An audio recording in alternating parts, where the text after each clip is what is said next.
नमस्कार, मैं ज्योतिषा स्वागत करती हूँ आप सभी का भगवद गीता के दूसरे अध्याय सांख्य योग में।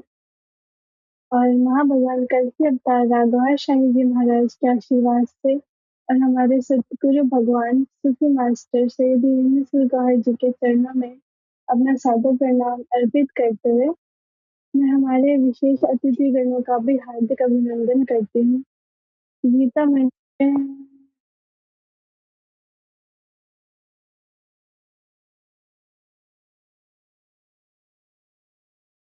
गीता मर्मज्ञ स्वामी विश्वानंद जी महाराज कुलवधु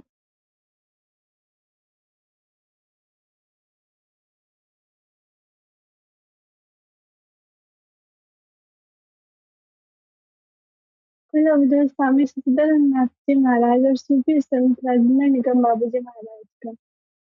इसी क्रम में मैं अपना सबसे पहला प्रश्न स्वामी विश्वानंद जी महाराज से करूंगी। प्रश्न यह है कि समत्व बुद्धि कैसे मनुष्य को पाप और पुण्य दोनों से ऊपर उठा देती है।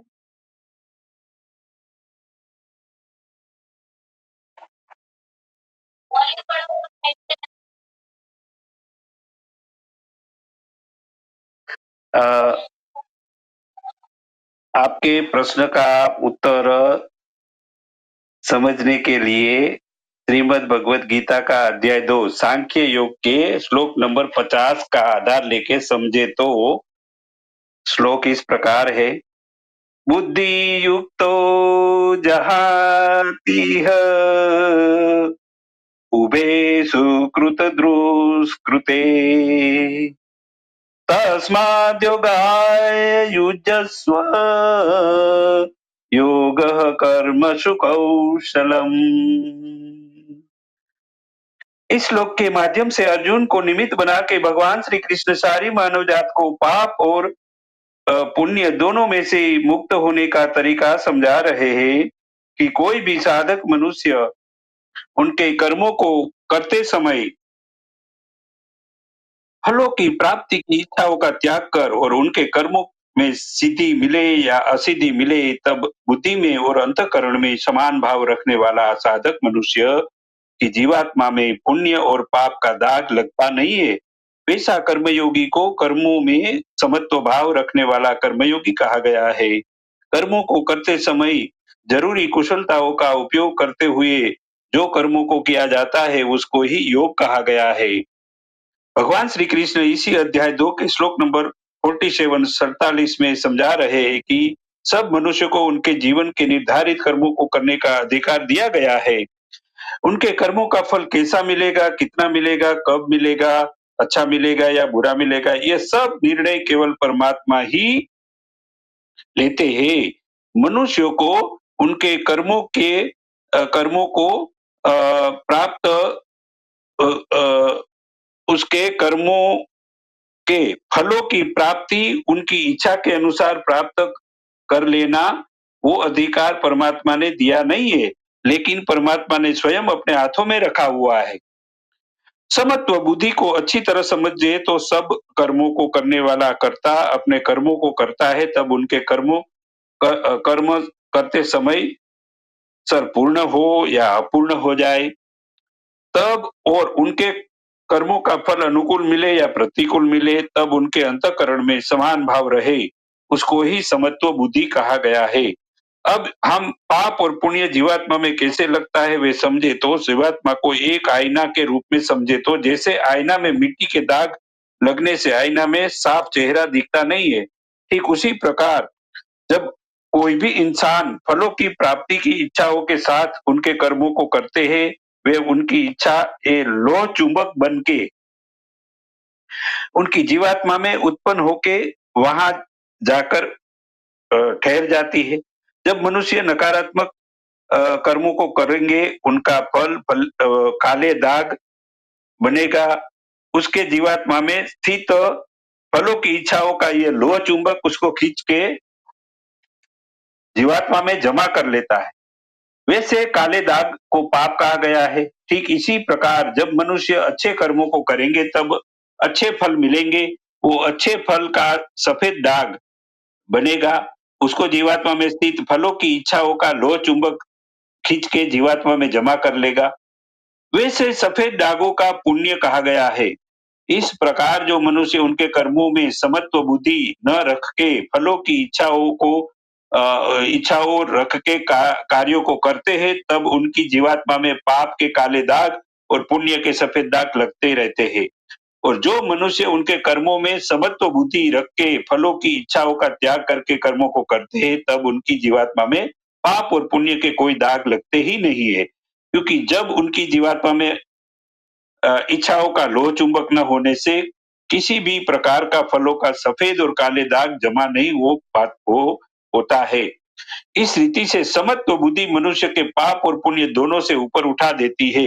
अब कलयुग के वर्तमान समय में कल्कि अवतार इमाम मेहदी मसीहा रारियात गौर साई जी महाराज सारी मानव जात को उनकी दिल वाली निराली तालीम सिखाकर हृदय में रब का नाम का सिमरन करने का सच्चा तरीका सिखाकर लोगों के जीवात्मा रूपी आईना में लगे पाप और पुण्य के दाग को धो डालने का आसान तरीका सिखाकर समझा रहे हैं कि जब कोई मनुष्य केवल हृदय सिमरन रूपी कर्म में ही एकाग्र होकर सिमरन करेंगे, उस समय फलों की इच्छाएं अपने आप छूट जाएगी और उनको समत्व बुद्धि योग प्राप्त हो जाएगा।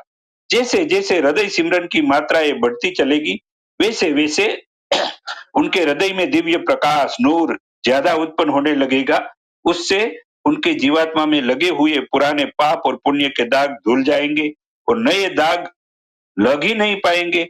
इसी रीति से ऐसा हृदय सिमरन करने वाला साधक मनुष्य पाप और पुण्य दोनों से ऊपर उठ जाएगा।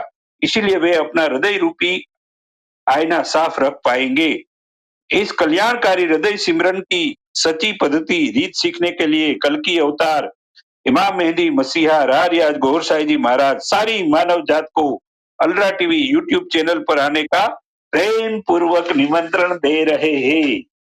जी बहन जी स्वामी जी, आपका बहुत बहुत धन्यवाद। इससे क्रम में बढ़ते अपने अगले प्रश्न की ओर, जो है स्वामी सच्चिदानंद राशि जी महाराज से। प्रश्न यह है कि बुद्धि योग से युक्त होकर कर्म फल का त्याग करने से मनुष्य जन्म बंधन से कैसे मुक्त होता है और अमृत में परम पद की वास्तविक अवस्था क्या है? सदगुरु भगवान के चरणों में कोटिशा प्रणाम। आप सभी का हार्दिक स्वागत एवं अभिनंदन है। आज हम चक्र में थे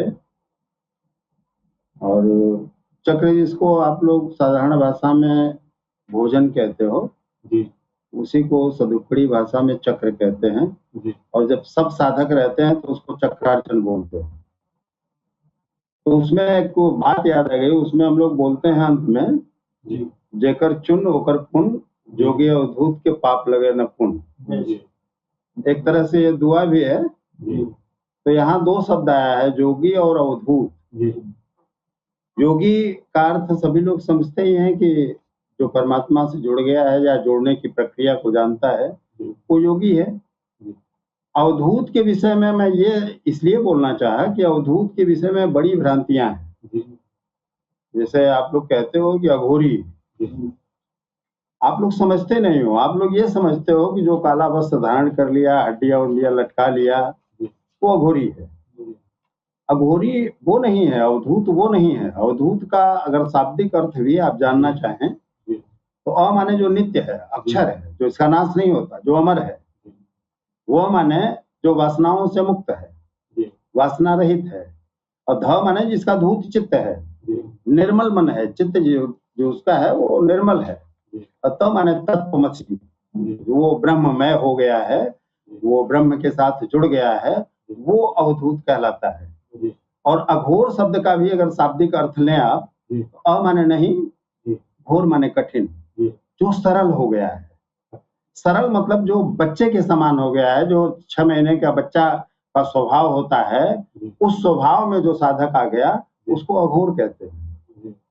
वो केवल और केवल सारी आवश्यकताओं के लिए केवल रोना जानता है, माँ को पुकारना जानता है और माँ उसकी सारी आवश्यकताओं का ध्यान रखती है। उसके पास बुद्धि नहीं है, ना उसके पास वाणी है कि वो कह के मांगे मुझे पानी दो, मुझे दूध दो। तो अघोर जो है वो केवल और केवल परमात्मा को जानता है, उसकी नजर में दुनिया रह ही नहीं जाती, उसको अघोर कहते हैं। उसका रुख जो है वो जो कल्बे मुनीब की स्थिति होती है वो उसकी स्थिति हो जाती है, उसका रुख हमेशा उसके तसव्वुर में हमेशा परमात्मा ही रहता है, और जिसके भी तसव्वुर में सदैव परमात्मा हो वही अघोरी है। वो हड्डियां लटका लेने वाला, वो श्मशान में जाके अपविद्याओं की साधना करने वाला या काला वस्त्र धारण करने वाला अघोरी नहीं है। ये तो अघोरियों के लिए एक गाली है। अघोरी वो है, अघोर वो है या अवधूत वो है जो परमात्मा के साथ निरंतर जुड़ा हुआ है, जिसके तसव्वुर में परमात्मा ही परमात्मा है, दुनिया है ही नहीं। तो जो उस पद को पा गया वो कैसे पाया, उसी को गीता के अध्याय 2 के 91 श्लोक में भगवान कृष्ण कह रहे हैं कि कर्मजम बुद्धि युक्ता ही फलम त्यक्त्वा मनीषिणाम जन्म बंध विमुक्त्वा पदम गच्छन्त्यनामयम्। अर्थात बुद्धि योग से युक्त ज्ञानी कर्मों से उत्पन्न होने वाले फल को त्याग कर जन्म और मृत्यु के बंधन से छूट जाते हैं, वो अमृतमय परमात्मा को प्राप्त कर जाते हैं। हमारे सामने जो दृश्य है वो सारी विषय वस्तुएं जो भी हैं, जो भोग की वस्तुएं हैं, वो हमारे इंद्रियों को प्रभावित करती हैं। जो भी हमारे 5 ज्ञानेंद्रियां हैं उसकी जो तन्मात्राएं हैं उनको प्रभावित करती हैं।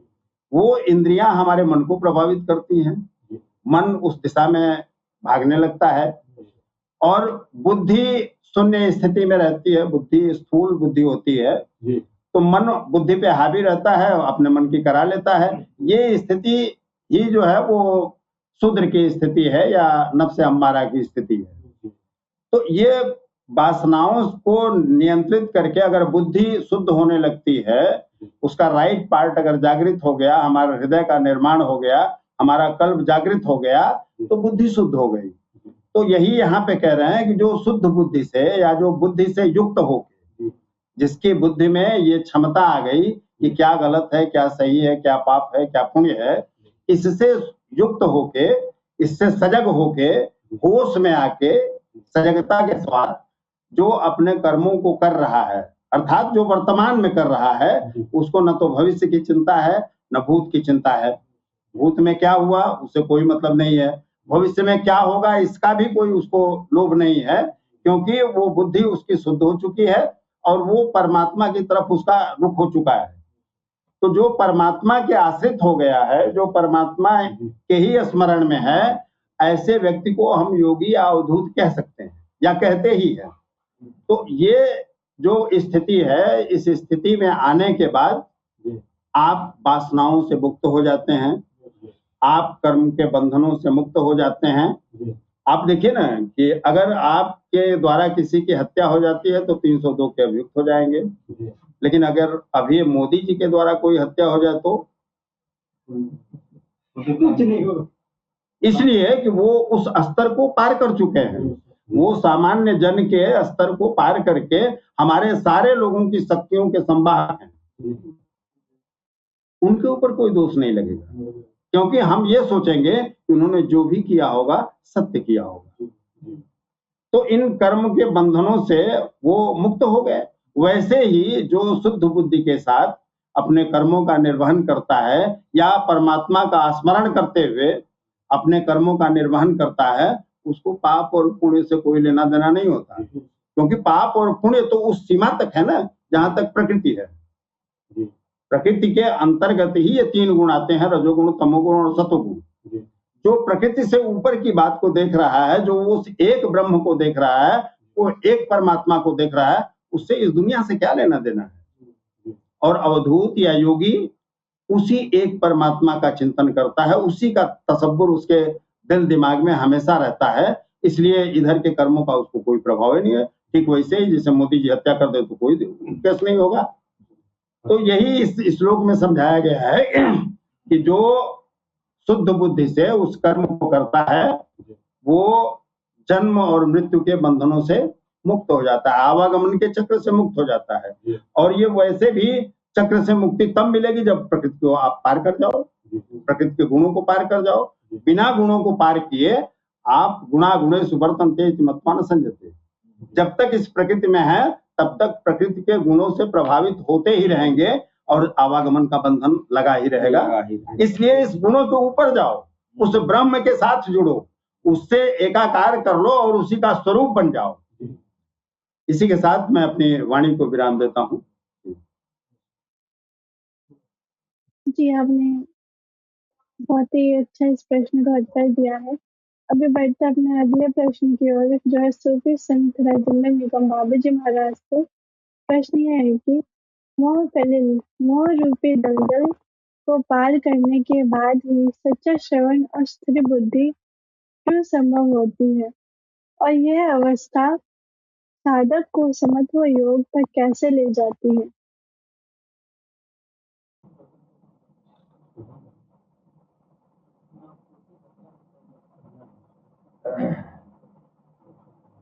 सर्वप्रथम हम अपने भगवान सदगुरु सैयदी यूनुस अल गौहर जी महाराज के चरण कमलों में नमन करते हुए पैनल में उपस्थित हमारे दिव्य संतों को भी मैं सर झुकाकर नमन करता हूँ। पैनल का होस्ट कर रही हमारी छोटी बहन ज्योति को मैं ढेर सारा प्यार और स्नेह समर्पित करता हूँ। बहन ने जो सवाल किया है जी, मोह ककिल जी, मोह कलिल, मोह कलिलम, मोह कलिलम एक शब्द कही है कि इंसान की बुद्धि जब मोह के दलदल से निकलकर जब स्थिर हो जाती है तब साधक संसारिक व पारलौकिक भोगों से वैराग्य प्राप्त कर पाता है।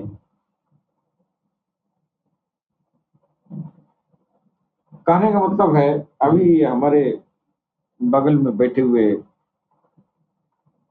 हमारे जो स्वामी सच्चिदानंद नाथ जी महाराज जी, जो बुद्धि की जो है परिभाषा इन्होंने दिया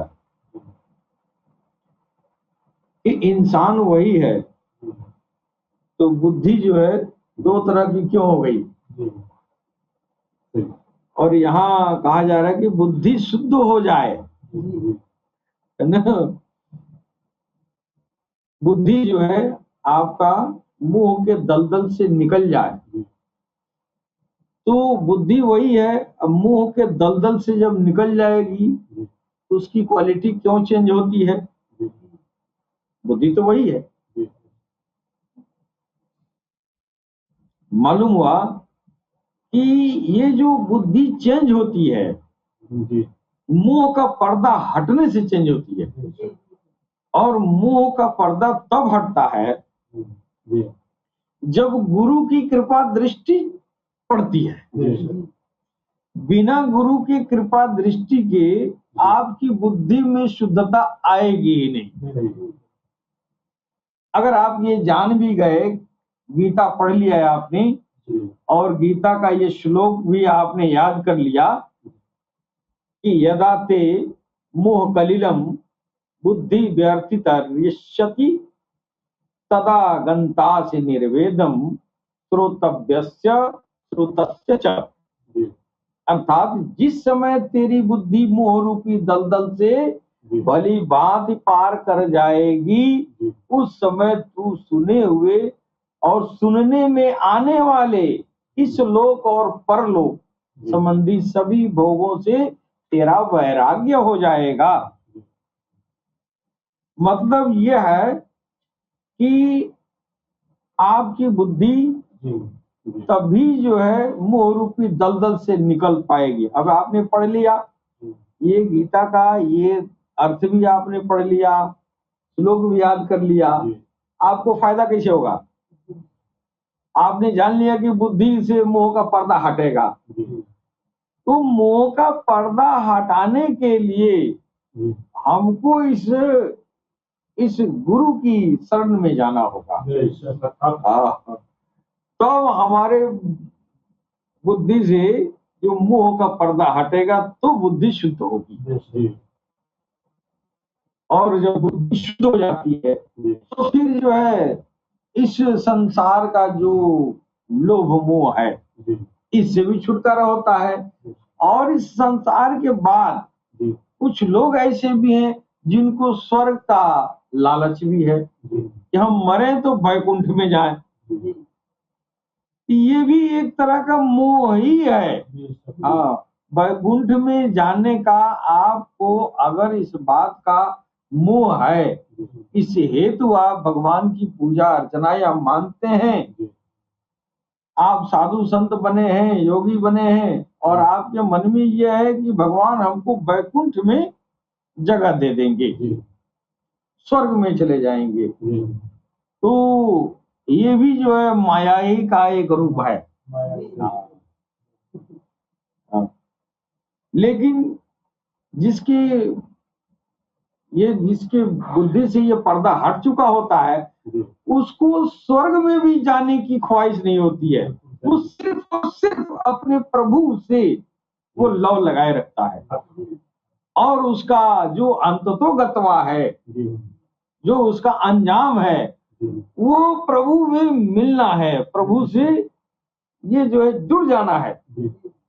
हम प्रभु में मिल जाएंगे तो फिर हमको स्वर्ग और नरक का न खुशी होगी न नरक का डर होगा। इसलिए ये प्रभु और ये हमको अपने में से निकाल के भेजा है, वो परमात्मा, उसी में से आत्मा आई है और ये इस आत्मा से परे वो है, उस परे में जाना है कि नहीं? तो जो परे में समा गया उसको जो है स्वर्ग नरक का लालच होगा है? नरक का तो डर ही नहीं होगा, स्वर्ग का भी लालच नहीं होगा। लेकिन भगवान कृष्ण कह रहे हैं कि ये भी एक मोह पाश है जो तुम इस संसार को तो तुमने तर्क कर दिया और उस पारलौकिक जिंदगी के बारे में तुम सोच रहे हो कि हम मरे तो भगवान हमको वैकुंठ में डाल दें। ये भी तेरा एक मोह पाश है।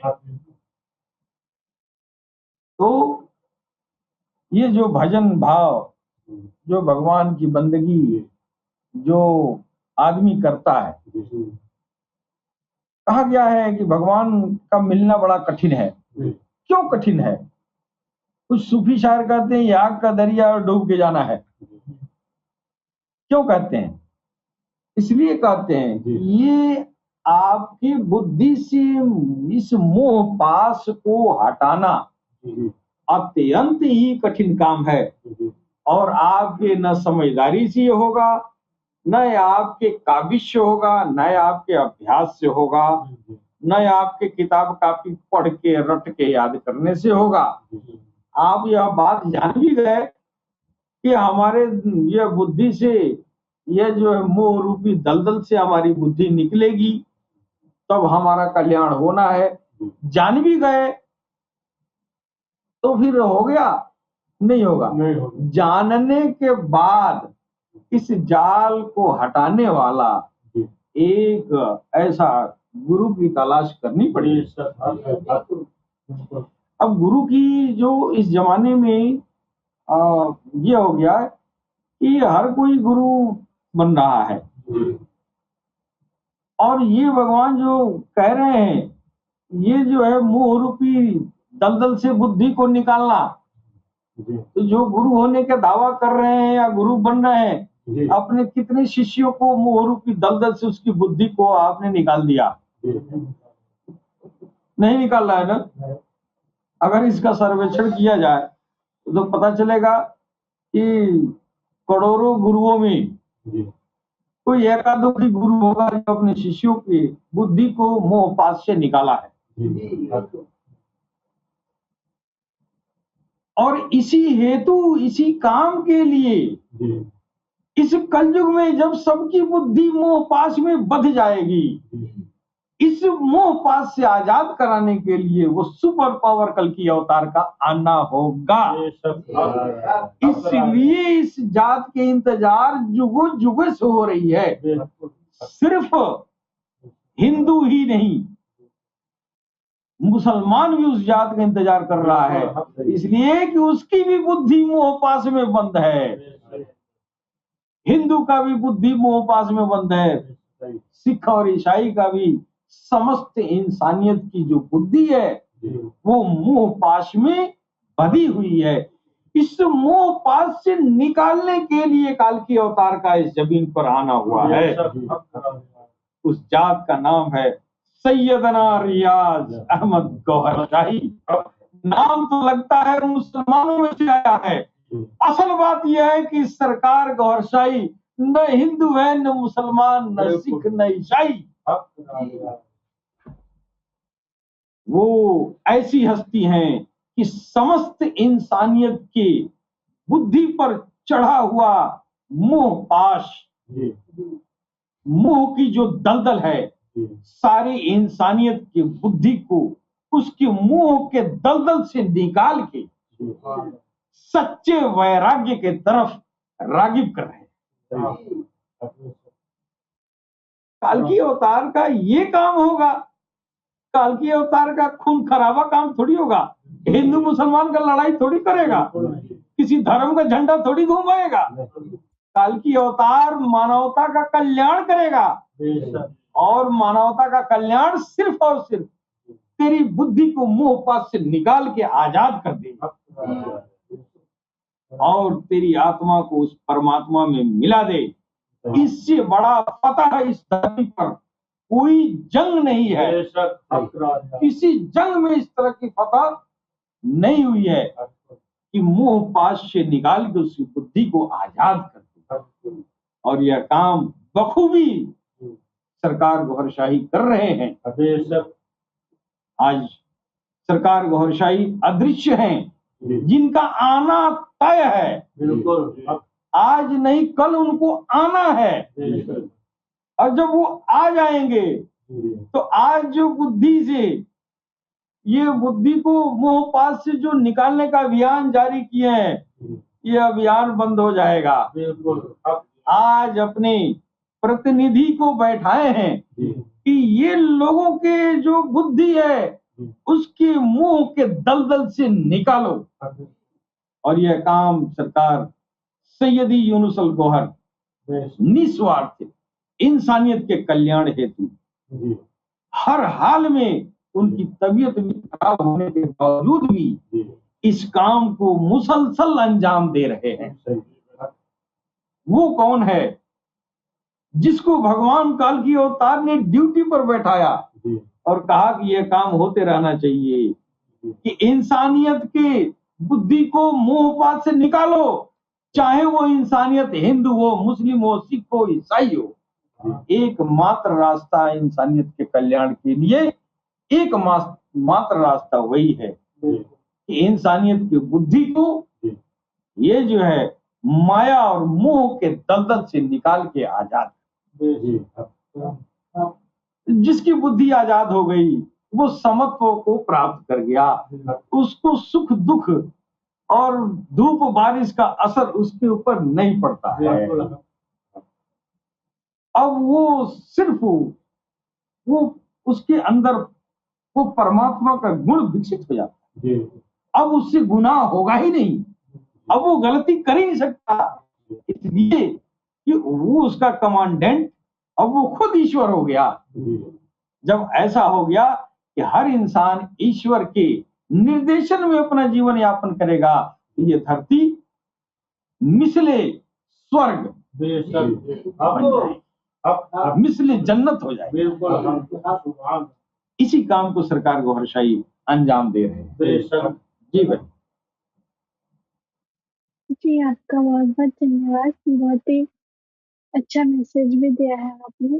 और इसी के साथ बढ़ते अपने अगले प्रश्न की ओर, जो है स्वामी विश्वानंद जी महाराज से। प्रश्न यह है कि एक प्रज्ञा पुरुष के लक्षणों में कामनाओं का पूर्ण त्याग और आत्मदृष्टि को केंद्रीय स्थान क्यों दिया गया है, और यह सामान्य मनुष्य की अवस्था से कैसे भिन्न है? उत्तर समझने के लिए श्रीमद् भगवत गीता का अध्याय 2 सांख्य योग के श्लोक नंबर 55 का आधार लेके समझे तो श्लोक 55 इस प्रकार है। प्रजहाति यदा कामांस वार्न पार्थ मनोगतान् आत्मन्येवात्मना तुष्टः स्थित प्रज्ञस्तदोचयते। इस श्लोक के माध्यम से अर्जुन को निमित्त बना के भगवान श्री कृष्ण सारी मानव जात को स्थित प्रज्ञ मनुष्य में जो सद्गुण यानी कि अच्छे लक्षण होते हैं वे समझा रहे हैं कि स्थित प्रज्ञ मनुष्य अपने मन में से सब प्रकार की कामनाओं यानी कि इच्छाओं का त्याग कर देते हैं और अपने आत्मा की ये आत्मिकता से विकसित दिव्य प्रकाश से प्रकाशित और सर्व हकारात्मक शक्तियों से संपन्न स्थिति को प्राप्त कर लेता है। तब वैसा साधक मनुष्य अपने आत्मा की उच्च अवस्था से ही अपने आत्मा में संतुष्टि को प्राप्त कर लेता है। वे मनुष्य को स्थित प्रज्ञ कहा गया है। स्थित प्रज्ञ पुरुष के लक्षणों में कामनाओं का पूर्ण त्याग और आत्म संतुष्टि को केंद्रित स्थान इसलिए दिया गया है कि जब साधक मनुष्य अपने बुद्धि में से सब प्रकार की दुनियावी वस्तु और पदार्थों की प्राप्ति करने का और इस दुनियावी स्वार्थ लोगों के रिश्तों से उनको सुख ऐसी सब प्रकार की इच्छाओं का त्याग करके उनके जीवन के संबंधित निर्धारित कर्मों को करेंगे, तब उनके कर्मों से प्राप्त होने वाले अच्छे और बुरे फल उनके मन और बुद्धि को अस्थिर और दुखी नहीं कर पाएंगे। इस कारण से साधक मनुष्य अपने मन और बुद्धि को हृदय सुमिरन करने में केंद्रित कर पाएगा। वो युग में कलकार इमाम मेहदी मसीहा रारियात गौर साई जी महाराज सारी मानव समझा रहे हैं कि जब कोई भी साधक मनुष्य परमात्मा का नाम हृदय की धड़कनों के साथ टकराकर सिमरन करने का अभ्यास करता है तो वैसा सच्चा सिमरन का तरीका करने वाले साधक के हृदय दिव्य नूर और आध्यात्मिक सर्जन होने लगता है। प्रकाश नूर और शक्तियां ही आत्मा का खुराक है। जब आत्मा को अपना ऐसा खुराक मिलने लगता है तब आपको संपूर्ण संतुष्टि, पूर्ण तृप्ति, परम सुख और गहरी शांति मिल जाती है। तब साधक मनुष्य अपने आत्मा में ही संतुष्टि को प्राप्त कर लेता है। इसीलिए स्थित प्रज्ञ पुरुष के लक्षणों में कामनाओं का पूर्ण त्याग और आत्म संतुष्टि को केंद्रीय स्थान दिया गया है। इसीलिए तो अब कलयुग में आसानी से यह स्थित प्रज्ञ की अवस्था को प्राप्त करने हेतु कल की अवतार यदि मसीहा रारियात गौर साई जी महाराज सारी मानव जात को अल्ट्रा टीवी यूट्यूब चैनल पर आने का प्यार से निमंत्रण दे रहे हैं। ऐसी स्थित प्रज्ञ की अवस्था सामान्य मनुष्य की अवस्था से कैसे भिन्न है वो समझे तो सामान्य मनुष्य की जीवात्मा में कभी पूर्ण न होने वाली वैसी अनेक प्रकार की दुनिया की भोगने की इच्छाएं होती रहती है। ऐसी इच्छाओं की पूर्ति करने हेतु सामान्य मनुष्य अनेक प्रकार के नकारात्मक कार्यों करने मजबूर रहता है। उनकी कुछ इच्छाएं तो अपूर्ण ही रह जाती है। तब वे बहुत बेचैनी और दुख का अनुभव करता है। नकारात्मक कार्यों से अनेक प्रकार की समस्या उनका मन में ही रहकर दुख का अनुभव करता है। इसीलिए सामान्य को प्रकाश, नूर और आध्यात्मिक शक्तियां देने में अपना मन केंद्रित नहीं कर पाता है। जब तक वे अपने हृदय सिमरन में नहीं लगाता है तब तक वे स्थित प्रज्ञ की अवस्था को प्राप्त नहीं कर पाता। उनकी ये मन की अवस्था अस्थिर, बेचैन, उलझन में ही फंसी हुई और दुखों को अनुभव करने वाली बनी रहती है। ऐसी अवस्था स्थित प्रज्ञ पुरुष की मन की अवस्था से बिल्कुल विपरीत है। लेकिन अब वर्तमान कलयुग के समय में सामान्य मनुष्यों का भी उद्धार करने वाले कल की अवतार इमाम मेहदी मसीहा राज रियाज गौहर शाही जी महाराज ये दिल में दिव्य प्रकाश, नूर और आध्यात्मिक शक्तियां उत्पन्न करने का एक आसान तरीका सिखाकर सब मनुष्यों को चित्त प्रज्ञ की अवस्था प्राप्त करा रहे हैं। अगर सामान्य मनुष्य भी अलरा टीवी यूट्यूब चैनल सब्सक्राइब करके ये उनके दिल वाली तालीम सीख लेंगे तो ये भी अवश्य स्थित प्रज्ञ मनुष्य बन ही जाएंगे। जी बहन जी। जी स्वामी जी, आपको बहुत बहुत धन्यवाद। इसी क्रम में बढ़ते हैं अपने अगले प्रश्न की ओर, जो है स्वामी शंकरानंदनाथ जी महाराज से। प्रश्न यह है कि स्थिर बुद्धि वाले मनुष्य की पहचान किन गुणों से होती है और एक साधारण व्यक्ति इन गुणों को कैसे विकसित कर सकता है?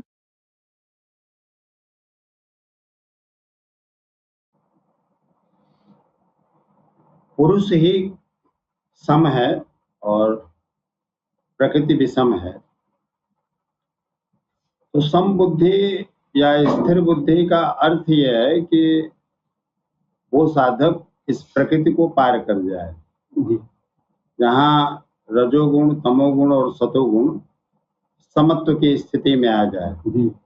और जब तक उस समत्व की स्थिति को प्राप्त नहीं करेगा, उस परमात्मा की झलक भी नहीं मिलेगी। जब तक वो दुनिया की तरफ देख रहा है, तब तक तमाम विसंगतियां हैं और वो बनी ही रहेंगी, क्योंकि एक कामना पूरी हुई तब तक दूसरी कामना जागृत हो जाती है।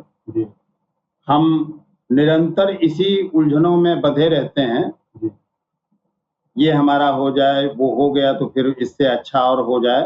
तो वो कर्म और उसका प्रतिफल के भोग में निरंतरता ये बनी रहती है कि हम कभी इन जंजालों से फुर्सत पाते ही नहीं। इन जंजालों से मुक्ति तब मिलेगी जब आपका चेहरा उस परमात्मा की तरफ होगा। इस दुनिया की तरफ से अपना रुख मोड़ के उस परमात्मा की तरफ आपका रुख हो जाएगा, तो इस विषमता से थोड़ी सी राहत मिलेगी। और जब निरंतर चिंतन उसका हो जाएगा तो उस स्थिति में आप समत्व की स्थिति को प्राप्त कर लेंगे।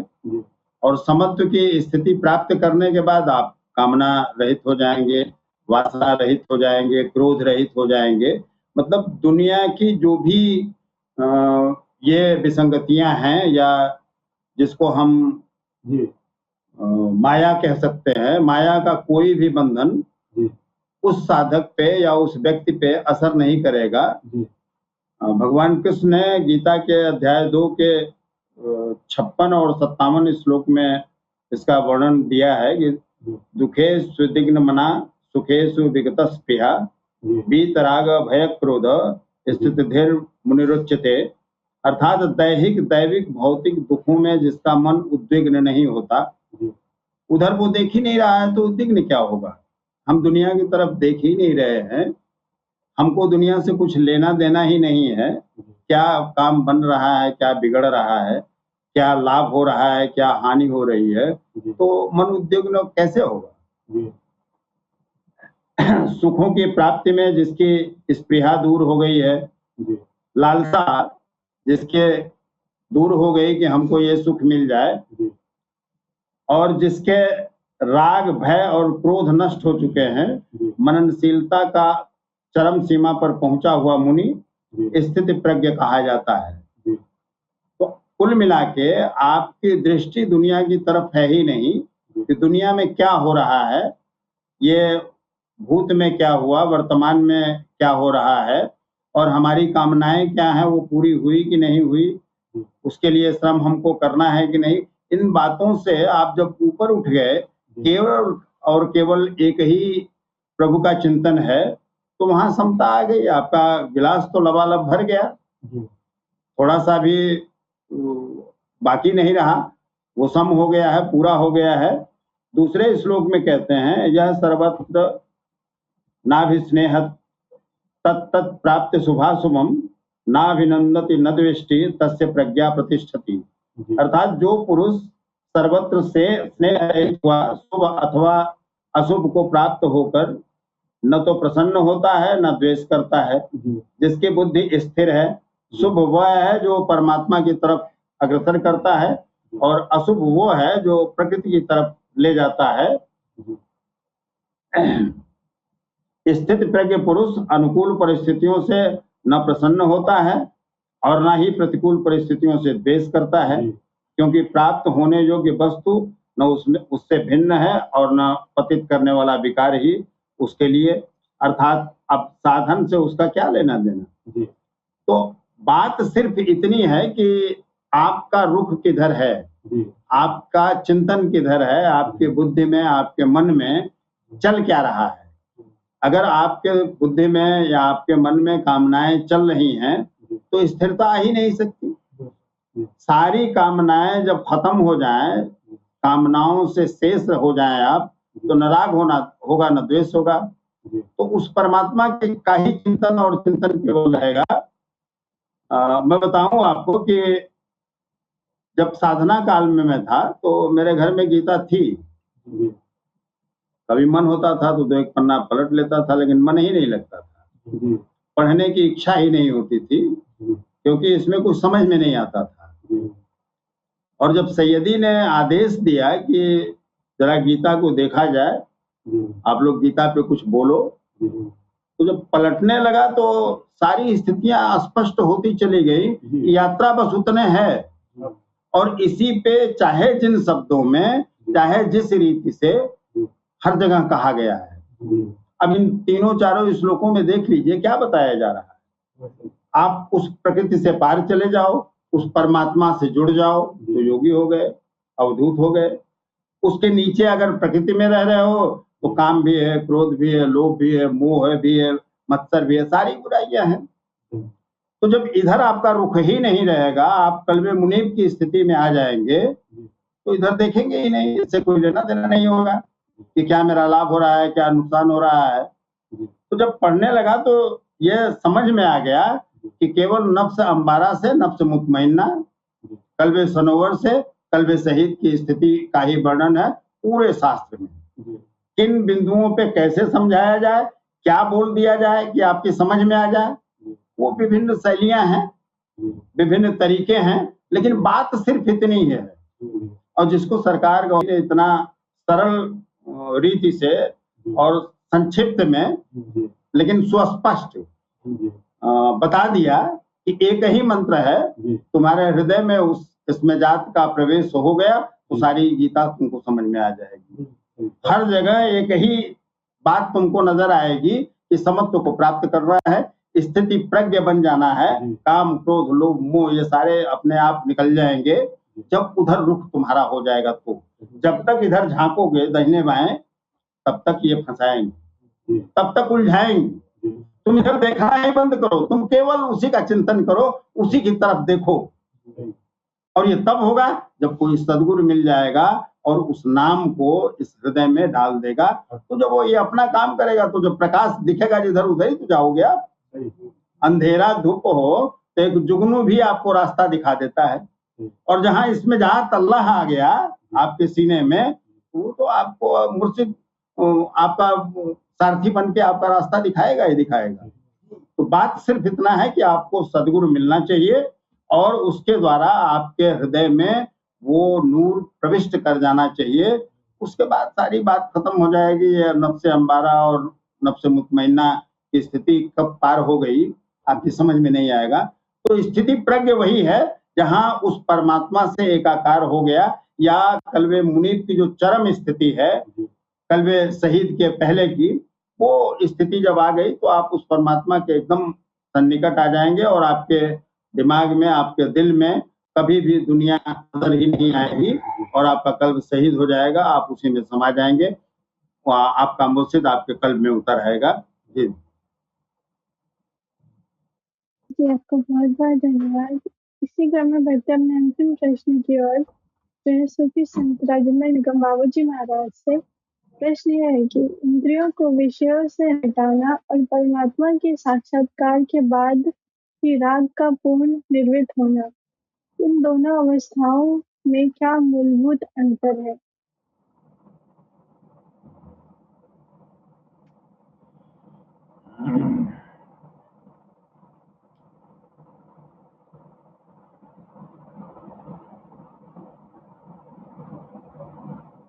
जी बहन जी, बहुत अच्छा सवाल आपने किया, बड़ी इम्पोर्टेंट चीज है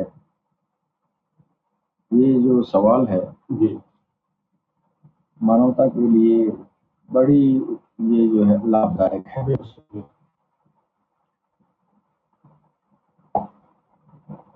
भगवान कृष्ण जो है जी, गीता में कह रहे हैं जी, यत तो हय्यापि कौन्तेय पुरुषस्य विपश्चितः जी, अर्जुन से जी, इंद्रियाणि प्रमाथीनि हरन्ति प्रसभम मनः जी, अर्थात इंद्रियों के प्रबल वेग आत्म नियंत्रण के संघर्ष को ये बताया जा रहा है। भगवान कह रहे हैं कि संयम का प्रयास करने वाले बुद्धिमान व्यक्ति के मन को भी अशांत इंद्रियां बलपूर्वक हर लेती हैं। यानी भगवान कह रहे हैं कि हे कुंती पुत्र, ये अशांत इंद्रियां विवेकशील और आत्म संयम का अभ्यास करने वाले पुरुष के मन को भी बलपूर्वक हर लेती हैं। भगवान कृष्ण जो है लतीफे नफ्स की तरफ इशारा कर रहे हैं कि ये जो तुम्हारा नफ्स है ना, ये नफ्स जो है तेरी समस्त इंद्रियों पर वो काबिज होता है।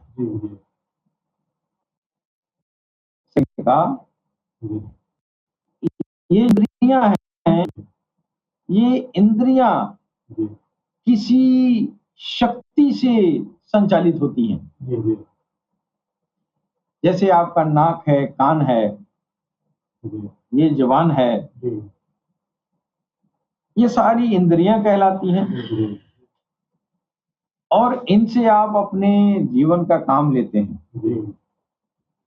किसी से आप देखने का काम करते हैं, किसी से सुनने का, किसी से बोलने का, किसी से सूंघने का।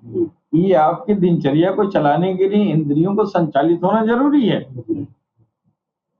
और इन इंद्रियों के पीछे जो ये संचालित हो रही हैं, इस पर जो है दो तरह का पावर जो है काम करता है। अगर इन इंद्रियों को संचालित करने वाला अगर कोई नेगेटिव एनर्जी होगा तो इन इंद्रियों से वो नेगेटिव काम होगा, और इन इंद्रियों पर अगर पॉजिटिव एनर्जी काम करेगा तो वो इन इंद्रियों से आप पॉजिटिव काम करेंगे। अगर आप नेगेटिव काम कर रहे हैं, इसका मतलब ये हुआ कि आपकी इंद्रियां जो है आपने संयम नहीं कर पाया। और भगवान कह रहे हैं ये इतनी शक्तिशाली है कि तुम जो है अपने इंद्रियों को लाख प्रयास करने के बाद बहुत तुम संयम किया, बहुत विवेक तुमने हासिल किया, बहुत ज्ञान अर्जन किया, उसके बाद भी ये इंद्रियां तुमको बलपूर्वक हर लेती हैं।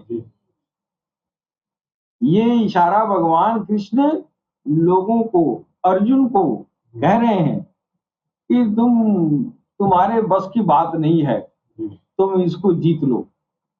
तुम कितना ही संयम करोगे, तुम कितना ही कोशिश करोगे, ये इंद्रियां जो है बिना गुरु का, यानी भगवान कह रहे बिना मेरी कृपा का ये इंद्रियां तुम्हारे कंट्रोल में आने वाली नहीं है।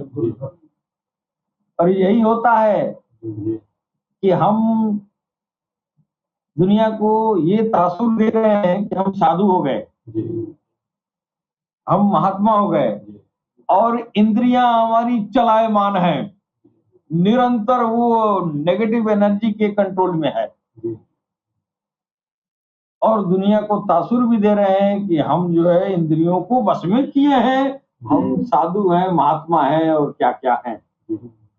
और ये सिर्फ हमारे ही सनातन धर्म में ही नहीं, सारे धर्म में दुनिया को ये तासुर दिया जाता है कि हम फकीर हैं, हम आरिफ है, मुआरिफ है क्या क्या है, ये तासुर जमाने को दे देते हैं लोग। लेकिन असल बात यह है कि इंद्रियों के वो संयम किया हुआ है, कंट्रोल, नियंत्रण नहीं है। नियंत्रण करने के लिए ये तुम्हारे बस की बात नहीं है। नियंत्रण करने के लिए किसी दक्ष गुरु का हाथ पकड़ना पड़ेगा। बिना दक्ष गुरु के हाथ पकड़े तुमको तुम्हारे इंद्रियों पर कंट्रोल नहीं होगा। ये इंद्रियां तुमको बलपूर्वक हर लेती हैं। आप देखेंगे ना, कितने बड़े बड़े लोग हैं, बड़ी बड़ी हस्तियां अध्यात्म के क्षेत्र में कहलाती हैं, और आप देखेंगे कि आपको सोच भी नहीं सकते कि ये जो है निकृष्ट कामों में भी लिप्त पाए जा रहे हैं। ये क्या है? इसी पर भगवान कृष्ण जो है इशारा कर रहे हैं, तुम जो चतुर बन रहे हो, ये तेरे बस की बात नहीं है, ये इंद्रियां तुमको बलपूर्वक हर लेंगी। अब आप आइए, ये इंद्रियां बलपूर्वक क्यों हरती हैं? इसलिए हरती हैं कि उसमें नेगेटिव एनर्जी की ताकत है। उससे आप शक्तिशाली नहीं है। वो आपके मन पर जो है कंट्रोल किए हुए है, वो नेगेटिव एनर्जी, वो शैतानी ताकत है। और उस शैतानी ताकत को जब तक आप कमजोर नहीं करेंगे, तब तक आपके अंदर जो है ये पॉजिटिव एनर्जी आएगा नहीं। अब आपका दुश्मन कौन ठहरा? वो शक्ति, वो नेगेटिव शक्ति जो आपकी इंद्रियों को कमांड कर रहा है, आपकी इंद्रियों पर उसका आधिपत्य जमाया हुआ है, वो आपका जो है असल दुश्मन है। तो ये जद्दोजहद, यही काम तो होता रहा है कि जितने दुनिया में महात्मा, बुजुर्ग, औलिया, अंबिया, मुर्शिद आए, इंसानियत के दिलों से उनकी इंद्रियों पर जो नेगेटिव एनर्जी का आधिपत्य है उसको हटाए, और हटाने का प्रयास ही अध्यात्म मार्ग है। और ये मुहिम वर्षों से, हजारों साल से आ रहा है। लेकिन इस मुहिम को जो है पूरा कलयुग में होने वाला है। ये कि सबने इंतजार किया कल की अवतार आएंगे, और इंसान के, इंसानियत के, चाहे वो इंसान कोई भी हो, उसकी इंद्रियों पर जो नेगेटिव एनर्जी काबिज है, जो शक्ति काबिज है, वो उस शक्ति का जो है जहां से वो ताकत पाता है उसका रसद काटेंगे, यानी नफूस को घेर देंगे नूरी ये जो घेरे में, और उसका जो भोजन है जिससे वो ताकत पकड़ता है, जिससे लोगों को बहकाता है, सबसे पहले इंसानियत के नफूस का जो गिजा है, जो उसका रसद है, जो इंसानियत का दुश्मन है, दुश्मन का पहले रसद रोकेंगे, फिर वो बहालते मजबूरी वो अपना भोजन बदलेगा, और जब पॉजिटिव एनर्जी से वो लगेगा सेवन करने, तो उस पॉजिटिव एनर्जी के जरिए आपके इंद्रियों को कमांड करें, इंसान पॉजिटिव हो जाएगा। भगवान यही कहना चाहते हैं कि आप अपने बलबूते पर इसको रोक नहीं सकते, इसके लिए तुमको एक परमात्मा स्थित गुरु को पकड़ना पड़ेगा, फिर ये इंद्रियां कमांड में आएंगी, वरना आत्म संयम करते रह जाओगे, इससे कुछ होने वाला नहीं है। और वो गुरु आ गया है।